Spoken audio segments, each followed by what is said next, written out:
गवार बहू की आयुर्वेदिक रसोई। देखो, ऐसे नहीं चलेगा। तुम्हें ये काम इस प्रकार करना चाहिए।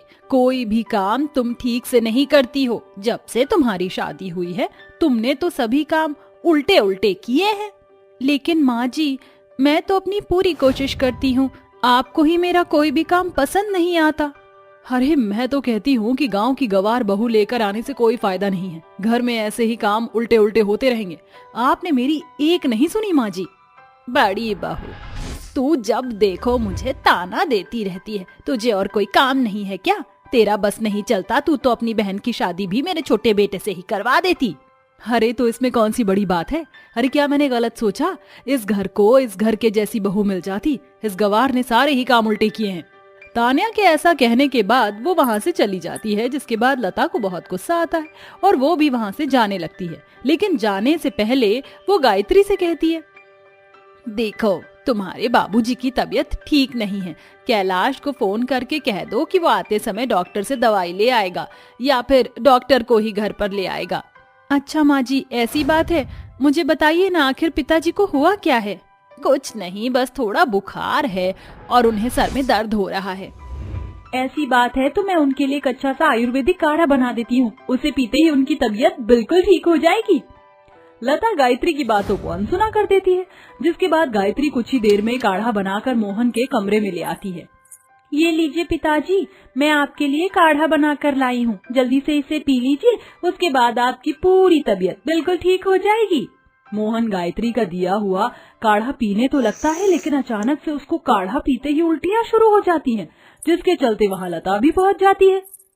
अरे अरे, ये सब क्या हो रहा है? लगता है तुम्हारे बाबूजी की तबीयत और भी ज्यादा खराब हो गई है। तुमने कैलाश को फोन नहीं किया?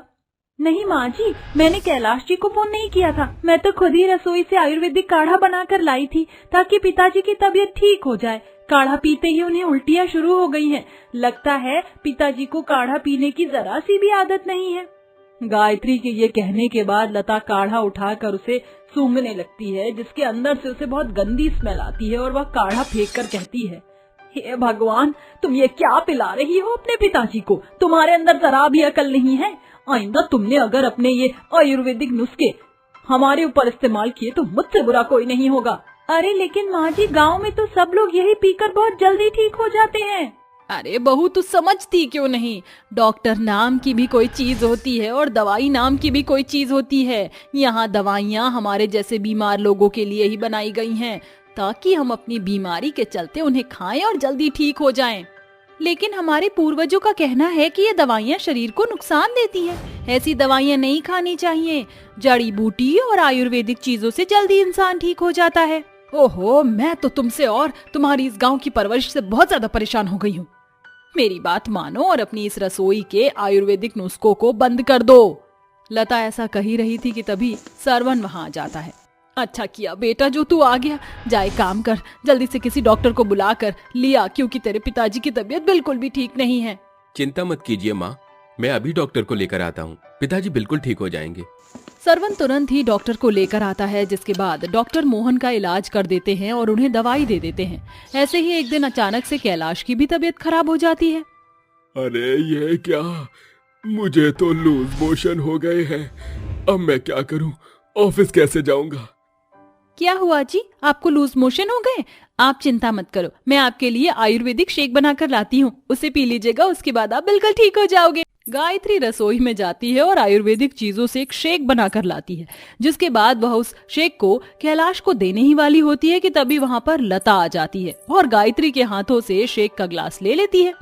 मुझे पता था कि तुम ऐसा ही कुछ करने वाली हो, इसलिए मैं समय से आ गई। तुम्हें ये कुछ भी पीने की जरूरत नहीं है। पता नहीं इस पागल ने इसके अंदर क्या क्या मिलाया होगा। मैंने डॉक्टर को बुला दिया है, वो अभी आते ही होंगे और तुम्हें दवाई देकर चले जाएंगे। लता उस आयुर्वेदिक शेक को ले जाकर बाहर फेंक देती है, जिसके बाद वह डॉक्टर के आने का इंतजार करती है। कुछ देर में डॉक्टर भी आ जाता है, जो कैलाश को दवाई देकर चला जाता है। ऐसे ही दिन प्रतिदिन एक के बाद एक की तबीयत खराब होती रहती है और जैसे ही लता की तबीयत खराब होती है, वह तो बिस्तर ही पकड़ लेती है।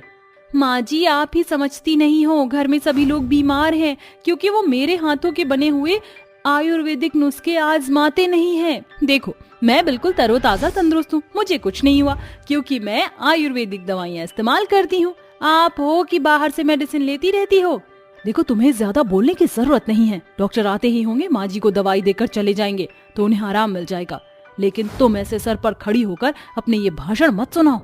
गायत्री बेचारी चुप हो जाती है, जिसके बाद डॉक्टर आते हैं और लता को दवाई देकर चले जाते हैं। ऐसे ही सुबह शाम हर एक छोटी मोटी बीमारी के चलते सब दवाइयाँ खाते रहते हैं। एक दिन उन सभी की तबीयत इतनी ज्यादा खराब हो जाती है कि उन्हें हॉस्पिटल में एडमिट करवाना पड़ता है। एक लाइन से लता अपने बेटे कैलाश और सरवन, वहीं अपनी बहू तान्या और अपने पति मोहन के साथ हॉस्पिटल के बेड पर लेटी होती है। ये किसकी नजर लग गई है हमारे परिवार को, जो हम सभी एक साथ बीमार पड़ गए हैं? मुझे तो लगता है इसी ने कुछ न कुछ करवाया है, वरना हम सभी के साथ ये क्यों नहीं बीमार हुई। ये गायत्री कोई साधारण लड़की नहीं है माँ जी, मैं तो कहती हूँ उस पर भरोसा मत करो। तान्या इतना कही रही थी कि तभी वहाँ पर बड़े डॉक्टर आ जाते हैं। देखिए, मैंने आप सभी की रिपोर्ट बहुत ही ध्यान से देखी है। आप सभी को एक ही परेशानी है और वो ये है कि आप सभी छोटी छोटी चीजों पर भी दवाइयाँ खाते हो। बाहर की ये दवाइयाँ कुछ देर के लिए आराम तो दे देती हैं, लेकिन हमारे शरीर के लिए बहुत नुकसानदायक होती हैं। इससे अच्छा आपको हमेशा आयुर्वेदिक चीजों पर ही निर्भर होना चाहिए। क्या कहा आपने?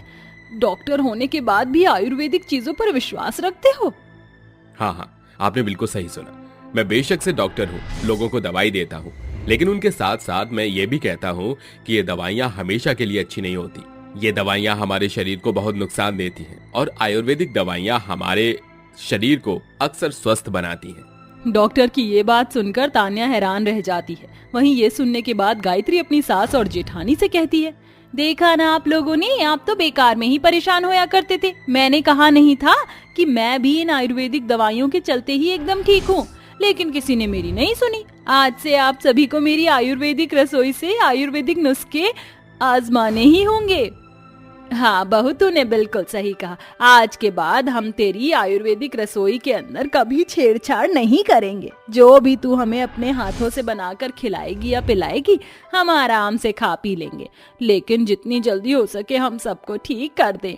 देवरानी जी, मुझसे भी बहुत गलतियां हो गई, मुझे भी माफ कर दो। मैंने तुम्हारे ऊपर जरा भी विश्वास नहीं किया और हमेशा तुम्हें गंवार समझा, लेकिन तुम गांव की होकर भी बहुत समझदार हो। सबको अपनी गलती का एहसास होता है और सभी गायत्री से माफी मांगते हैं। उस दिन के बाद से गायत्री अपनी रसोई में आयुर्वेदिक नुस्खे बना बनाकर अपने पूरे परिवार को ठीक कर देती है। उस दिन के बाद से उसका परिवार आयुर्वेदिक दवाइयों पर बहुत विश्वास करता है और बाहर से दवाइयाँ खाना छोड़ देता है, जिसके चलते अब वह अपने परिवार के साथ खुशी खुशी रहने लगती है। रूपाली, अच्छे से खाना बनाना सीख ले, अगले घर जाएगी तो तुझे यही सब काम करने होंगे।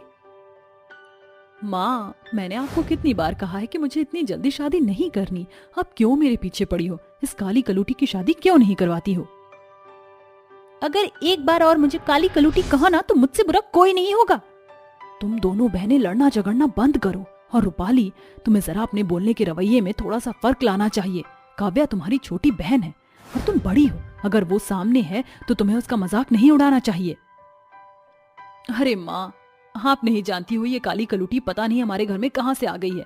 मैं ही काफी थी आपकी बेटी बनने के लिए। तो ऐसा कहने के बाद रूपाली अनीता की रेसिपी सीखे बिना ही वहां से चली जाती है और अनीता उसे रोकती रह जाती है।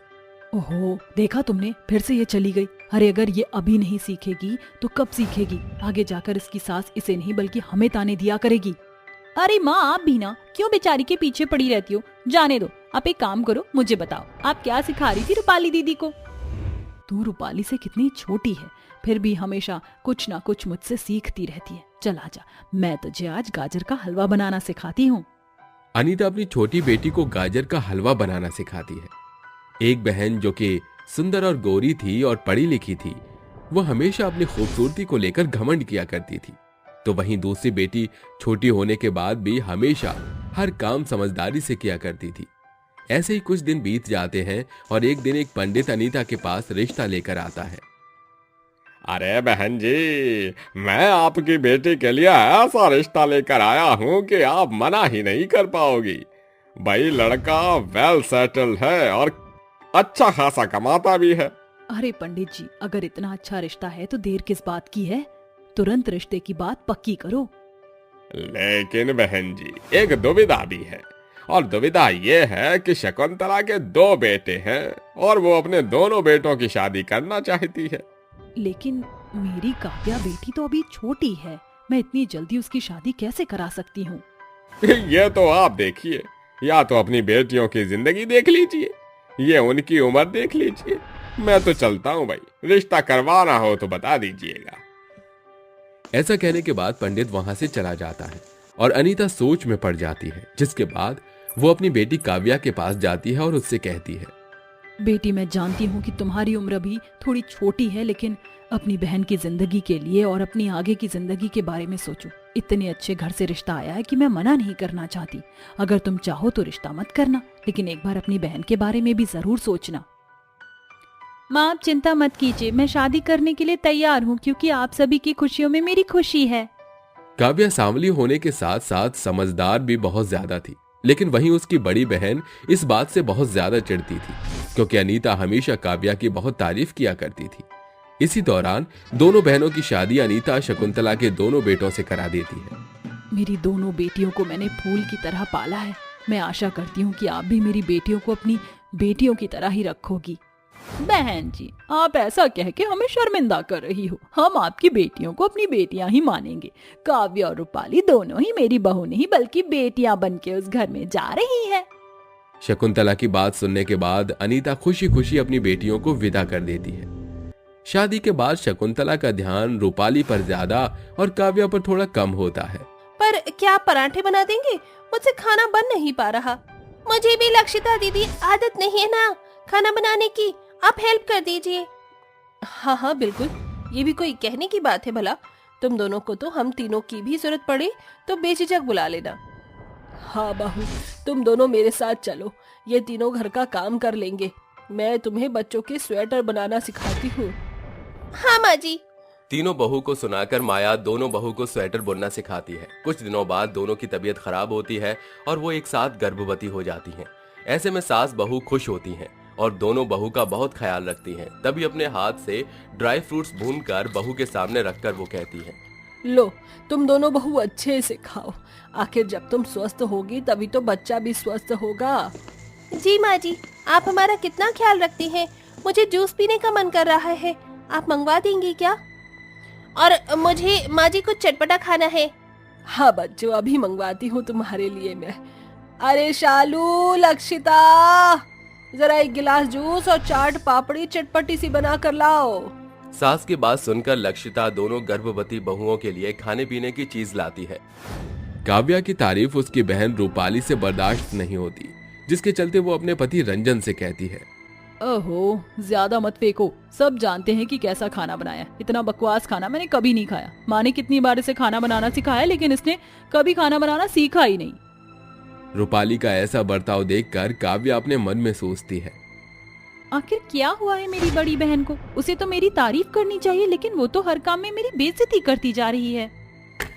थोड़ी देर में सभी लोग खाना खा लेते हैं, जिसके बाद सारे बर्तन इकट्ठे करके काव्या अपनी बहन के पास जाती है। रूपाली दीदी, मैंने सारा काम कर दिया है, बस जूठे बर्तन पड़े हैं रसोई में, आप जाकर धो लेना। मुझे कल अपने एग्जाम की तैयारियां करनी है। क्या कहा? तुम मुझसे जूठे बर्तन धुलवाना चाहती है? अरे आज ही तो मैं अपने हाथों का मैनिक्योर करवा कर आई हूँ, मैं बर्तन नहीं धोऊंगी। जब से काव्या और रूपाली की शादी हुई थी, तब से घर के सारे काम काव्या ही कर रही थी। अपनी बहन का ऐसा जवाब सुनते ही काव्या बहुत गुस्सा हो जाती है और कहती है, अरे बस बहुत हुआ, अब मैं और नहीं सहन कर सकती। इस घर में तुम भी बहू बनकर आई हो और मैं भी, लेकिन हमेशा काम मैं करती हूँ। तभी वहाँ शकुंतला आ जाती है। अरे क्या बात हो गई, तुम दोनों बहनों में कैसी खटपट चल रही है? क्या मैं इस घर की नौकरानी हूँ? सारे काम मैं ही करूँगी। कुछ काम मेरी बड़ी बहन को भी करना चाहिए, उन्हें तो मेरे ऊपर जरा भी तरस नहीं आता। माँ जी आप ही कह दीजिए, शायद आपकी बात समझ जाएंगी। दोनों बहनों का ऐसा बर्ताव देखकर शकुंतला भी कुछ कह नहीं पाती। देखो, मैं तुम दोनों से ज्यादा कुछ नहीं कह सकती। मैं जानती हूँ कि घर में काम ज्यादा है और तुम दोनों ही करने वाली हो, इसलिए मैं तुम्हारे काम बांट देती हूँ। आज से खाना, बर्तन और कपड़े धोने का काम काव्या करेगी और बाकी घर की सफाई रूपाली करेगी। ऐसा कहने के बाद शकुंतला तो चली जाती है, लेकिन काव्या अपने मन ही मन सोचती है, पता नहीं कौन सी दुश्मनी है मुझसे, जो माँ जी ने मुझे इतने सारे भारी भरकम काम दिए हैं। खैर कोई बात नहीं, कम से कम कुछ काम तो मेरी बहन अब करने लगेगी। फिर क्या था, काव्या अपने सभी काम अच्छे से करती है, लेकिन उसकी बड़ी बहन रूपाली एक भी काम को अच्छे से नहीं करती, ना ही घर की साफ सफाई अच्छे से करती, जिसके चलते वो अपने काम से बचने के लिए बहाने बनाकर कभी पार्टियों के लिए निकल जाती तो कभी शॉपिंग करने के लिए निकल जाती। एक दिन काव्या इन सबसे परेशान होकर एक प्लान बनाती है। ऐसे तो मेरी बहन सुधरने से रही, मुझे कुछ करना ही होगा। मैं अब बीमारी का बहाना लगाकर अपने कमरे में ही रहूंगी और किसी भी काम को हाथ नहीं लगाऊंगी। फिर देखती हूँ कैसे मेरी बहन को उसकी नानी याद आती है। फिर क्या था, काव्या बीमारी का बहाना लगाकर एंड टाइम अपने कमरे में ही रहना शुरू कर देती है, जिसके चलते घर की सारी जिम्मेदारी रूपाली के सिर पर आ जाती है और जो जो काम उसने कभी जिंदगी में नहीं किए थे वो सभी काम उसे अब करने पड़ते हैं। ये सब देखकर काव्या बहुत खुश होती है।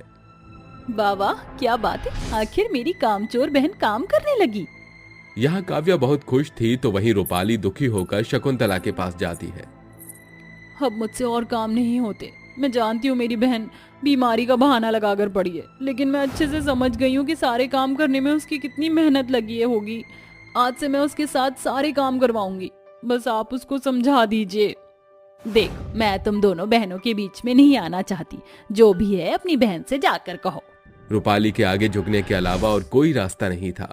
रूपाली अपनी बहन से माफी मांगती है और उस दिन के बाद से वो दोनों घर के सारे काम मिल बांट कर करने लगती हैं।